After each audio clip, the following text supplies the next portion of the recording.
постановление о гарантиях по восстановлению прав крымскотатарского народа. Все готовы? Спасибо. Я прежде всего начну с документа, который называется «О гарантиях восстановления прав крымско-татарского народа и его интеграции в крымское сообщество».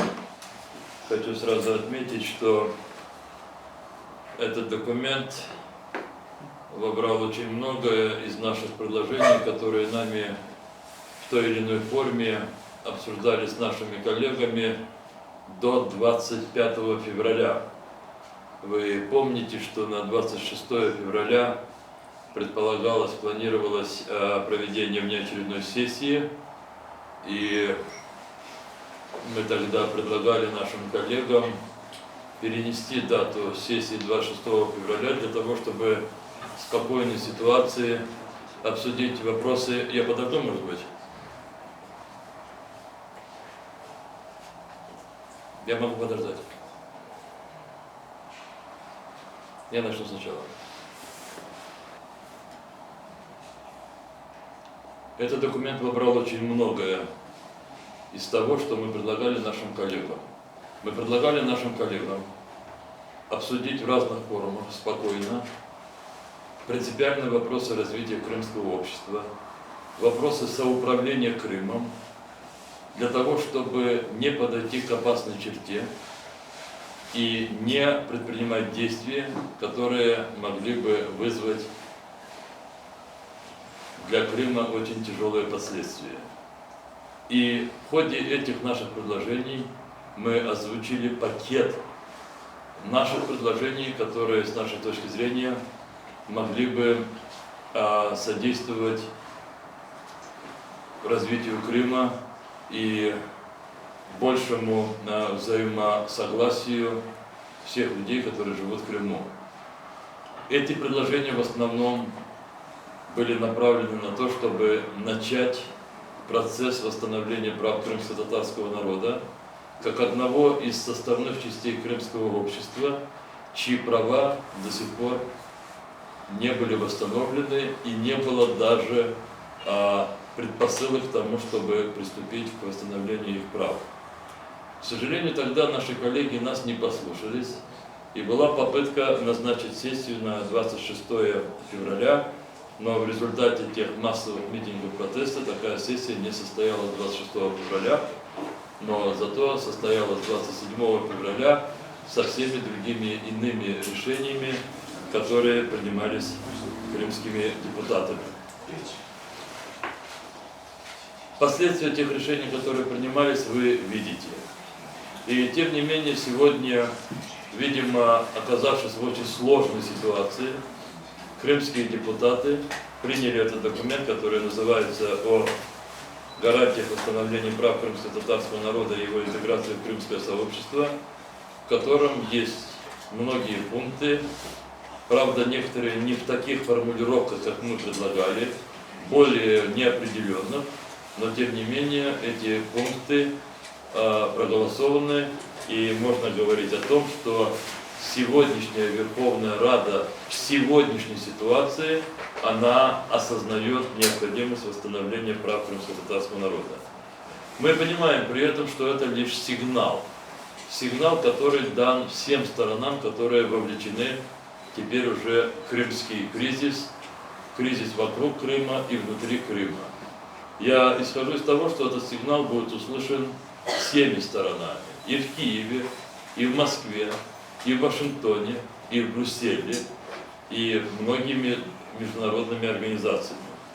Я очень надеюсь на то, что нам удастся, опираясь уже на такие сигналы, приступить к решению тех вопросов, которые не менее, а может быть более, сейчас волнуют все крымское общество, и прежде всего отвод войск на свои исходные позиции. Сегодня крымское общество продолжает испытывать глубочайшую тревогу за жизнь людей, и каждый человек испытывает беспокойство за жизнь своих родных и близких. Разумеется, этот сигнал он не является предметом каких-либо соглашений. Наша позиция по вопросу о референдуме остается категорически конкретно сформулированной. Мы против проведения референдума, мы бойкотируем референдум, и мы делаем все для того, чтобы объяснить всем жителям Крыма последствия, которые могут наступить после проведения этого референдума. Разумеется, мы не участвуем в формировании правительства Автономной Республики Крым, то, которое создано вопреки действующему законодательству. Таким образом, мы исходим из того, что в ближайшее время должны быть найдены пути конкретные разрешения крымского кризиса в Крыму, участниками международного сообщества. И, как вы знаете, такие переговоры сейчас не ведутся, но ведутся консультации между всеми сторонами. То, что касается второго документа, документ, который называется о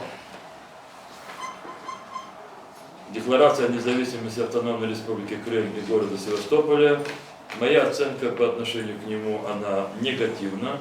Я считаю, что принятие подобного рода документов до принципиального разрешения кризиса вокруг Крыма и внутри Крыма не способствует вот этому поиску таких решений, и такие решения лишь усугубляют положение разных сторон, которые хотят найти выход из этого положения.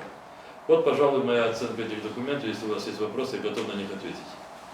Вопросы есть, если иностранных журналистов, которые... Если нет, тогда мы закрываем. Да? Нет вопросов. Спасибо. Спасибо. Are you not worried that if you tell the Tatars to boycott the referendum, you will lose all your voice in the future of Crimea? Wouldn't it be better to participate in the referendum so your voice is heard? Переживаете ли вы, что если крымские татары, граждане не будут участвовать в референдуме, то голос их потеряется в будущем в Крыму при определенном развитии ситуации? Мне приходилось на этот вопрос отвечать уже множество раз. Я еще раз повторюсь кратко. Референдум незаконен. Он не соответствует действующим законам Украины. Референдум ничтожен, потому что он будет проводиться в то время, когда Крым перенасыщен войсками. Вы это сами видите. Последствия референдума приведут к долгому затяжному кризису в самом Крыму, вокруг Крыма, поскольку подавляющее большинство, практически все государства, члены Организации Объединенных Наций, уже высказались в том, что он не будет ими признан. Соответственно, мы считаем, что в таких условиях, особенно тогда, когда такие короткие сроки, в условиях военного времени не может быть проведен референдум, мы не можем приглашать людей участвовать в этом референдуме. Более того, мы призываем всех бойкотировать его результаты. Что касается некоторых размышлений о том, что, мол, участвуя в референдуме, можно будет своей позицией повлиять на конечные результаты, мы не придерживаемся такой точки зрения, потому что в таких условиях, в которых сейчас референдум организован, мы заранее исходим из того, что его результаты заранее предопределены. И я уже приводил цифры. 1 миллион 800 тысяч избирателей на территории Автономной Республики Крым и в городе Севастополе. В бюллетене напечатано 2 миллиона 200 тысяч, на 400 тысяч больше. Кроме того, вчерашние события, которые происходили во многих местах населенных пунктов Автономной Республики Крым, свидетельствуют о том, что готовится участие большого количества людей, которые не имеют никакого отношения к Крыму. Вот эти попытки изъятия паспортов, уничтожения паспортов, это попытка создания некоего управляемого хаоса, чтобы потом в день референдума многие люди могли прийти и сказать, что у них отобрали паспорт. На самом деле это будут въехавшие в Крым иностранцы, которые здесь находятся. Россияне. Давай теперь, если можно, для туркоязычных буквально комментариев. Тут телевизион Азером я даю. Tamam. Те зоны, что Sağ ol. где Sağ olun. Спасибо Спасибо. большое.